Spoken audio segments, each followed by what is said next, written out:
Paketa 16 e sanksioneve europiane tronditi Rusin në një reagim. Moska thot se duke u përqendruar kokëfort në përpjekjet për të shkaktuar një disfat strategjike ndaj vendit ton, Bashkimi Evropian vazhdon të rrisë masat e tij një palçe kufizuese kundër Rusisë, të cilat janë të palishme nga perspektiva e së drejtës ndërkombëtare. Paketa 16 e sanksioneve u miratua nga shtetet anëtare të Bashkimit Evropian me 24 shkurt, një datë zgjedhur me qëllim për të përputhur me përvjetorin e fillimit të operacionit ushtarak special.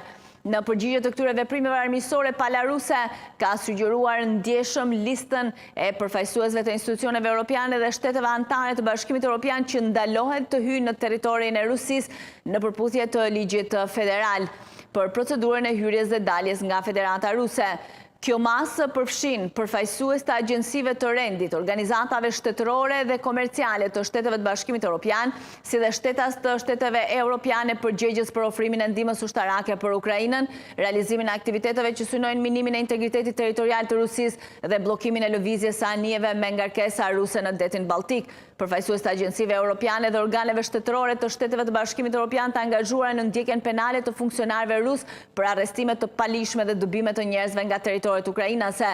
Ata që janë angazhuar në krijimin e një tribunali për të ndjekur penalisht drejtuesit rus, mbështetës të konfiskimit të pasurive ruse ose përdorimin e fitimeve që ato gjenerojnë në interes të Ukrainës. Ata që janë përgjegjës për imponimin e sanksioneve kundër Federatës Ruse dhe përpjekjet për të dëmshpërblyer marrëdhëniet e Rusisë me shtetet të tjera. Aktivistë të shoqërisë civile dhe akademik të njohur për retorikën e tyre të hapur rusofobe. Deputetë në shtetet anëtare të Bashkimit Evropian si dhe anëtarë të parlamenteve europiane që votuan për rezolut dhe ligje kundër Rusisë. Lista e ndalimeve ruse tani përfshin gjithashtu disa përfaqësues të organeve të Këshillit të Evropës, të njohur për veprimtarinë e tyre armiqësore ndaj Rusisë. Veprimet armiqësore kundër Federatës Ruse nuk do të kalojnë pa përgjigje. Pavarësisht gjithçkaje, Rusia do të vazhdojë të ndjek politikën e saj për të mbrojtur interesat e saj kombëtare dhe për të promovuar një rend ndërkombëtar të ri për të drejtat.